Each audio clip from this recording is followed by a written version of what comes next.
ইনশাআল্লাহ 12 তারিখ ভোট হবে হায়ের পক্ষে। আলহামদুলিল্লাহ, ঘরে ঘরে আমরা হায়ের পক্ষে ভোট সংগ্রহ করবো ইনশাআল্লাহ।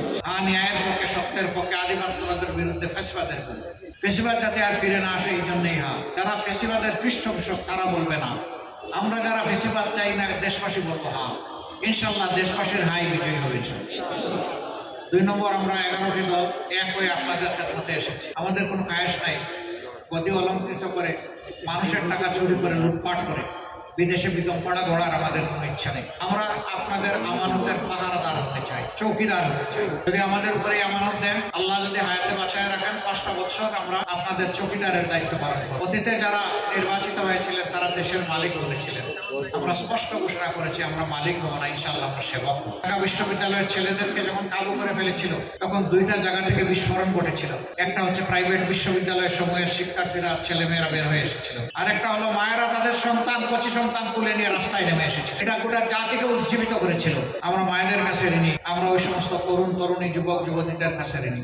আজীবন তাদেরকে শ্রদ্ধা জানিয়ে যাবো ইনশাআল্লাহ। আমি তাদের চোখে পানি দেখি না, এমনি রক্ত দেখেছি। অনেক মা তার সন্তানকে হারিয়েছেন, অনেক পিতা তার সন্তানকে হারিয়েছেন, অনেক যুবতী বোন তার কলিজার টুকরা স্বামীকে হারিয়েছে, অনেক অবুঝ শিশু তার পিতাকে হারিয়েছে, তার মাকে হারিয়েছে, ভাই তার বোনকে হারিয়েছে।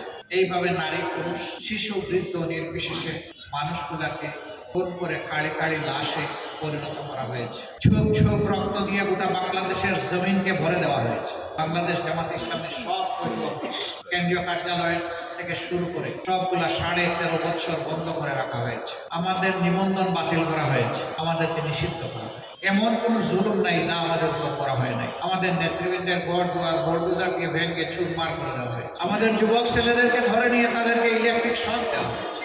রিমান্ডে নিয়ে তাদেরকে অকথ্য ভাষায় গালিগালাজ করা হয়েছে এবং তাদের উপর পাশবিক নির্যাতন করা হয়েছে।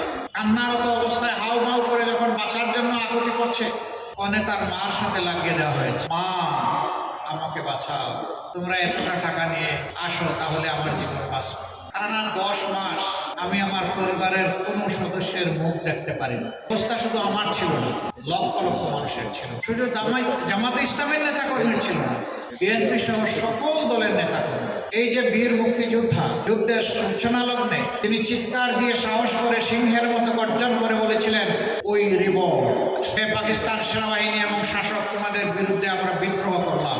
অস্ত্র হাতে নিয়ে যুদ্ধ নেমেছিলেন সেই বীর বিক্রম মুক্তিযোদ্ধাকেও তারা রেহাই দেয়নি। চট্টগ্রামের আদালতে আইনকে সম্মান করে একটি মামলায় হাজিরা দিতে গেলে তার উপর হামলা করে তার মাথা ফাটিয়ে তাকে রক্তাক্ত করা হয়। এখানে জাগবার সহসভাপতি আছেন, তার পিতার কোনো অপরাধ ছিল না, শুধু জামাতে ইসলামের একটা মিটিংয়ে এসেছিলেন। সেই অপরাধে তার বিরুদ্ধে মামলা দিয়ে চিটাঙ্গের আদালতে, ঢাকার আদালতে তাকে এক জেল থেকে আরেক জেলে টানাটানি করা হয়েছে। আমাদের মতো মানুষকে আশ্রয় দেওয়ার মানে ছিল জীবনের ঝুঁকি নেওয়া, সম্পদের ঝুঁকি নেওয়া, ইজ্জতের ঝুঁকি নেওয়া। তারা শুধু আল্লাহর জন্য এই ঝুঁকি নিয়েছেন। আমাদেরকে আশ্রয় দেওয়ার অপরাধে অনেককে গ্রেফতার করা হয়েছে, জেলে পুরা হয়েছে, নেওয়া হয়েছে আমাদের সাথে। একটা সময় আদালত আমাদেরকে হয়তোবা জামিন দিয়েছে, জেদ মেটানোর জন্য যারা আমাদেরকে আশ্রয় দিয়েছিলেন তাদেরকে জামিন দেয়নি। আমরা যাদেরকে পছন্দ করি না তাদেরকে আশ্রয় দিয়েছে কেন? ও আমার মায়েরা, ও আমার বোনেরা, ও আমার ভাইয়েরা, আমাদের কঠিন কষ্টের সময় এই যে আপনারা আমাদেরকে আশ্রয় দিলেন, তার তো কোনো বিনিময় আমরা দিতে পারবো না এই জগতে। আমাদের কাছে তো কোনো প্রতিদান নেই। আমরা শুধু গভীর শ্রদ্ধা করে আজীবন আপনাদের কাছে কৃতজ্ঞ থাকবো আর আল্লাহ তাআলার কাছে দোয়া করবো, আল্লাহ যেন দুনিয়া আখিরাতে আপনাদের মর্যাদা বাড়িয়ে দিন। যেভাবে বিপদে আমাদেরকে আশ্রয় দিয়েছিলেন, আল্লাহ যেন আখিরাতের বিপদ আপনাদেরকে দূরে ঠেলে দিয়ে, আপনাদের থেকে সরিয়ে দিয়ে আল্লাহ তাআলা তার মায়ার জান্নাতে নিরাপদ আশ্রয়ের ব্যবস্থা আপনাদেরকে করে দেন। আমাদের এই কান্না ভেজা দিনগুলো গিয়েছে।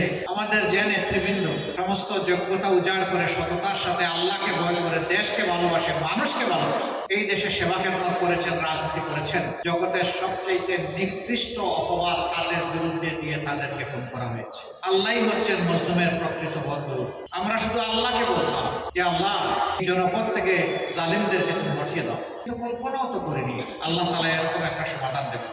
আলহামদুলিল্লাহ, আমরা সেজদায় পড়েছি। 5 তারিখ আমরা উল্লাস করি নাই, মিছিল করি নাই, স্লোগান দিই নাই। আমরা সেজদায় পড়ে কেঁদে কেঁদে আল্লাহ তাআলার শুকরিয়া আদায়, নিজেদের জন্য, প্রিয় জাতির জন্য।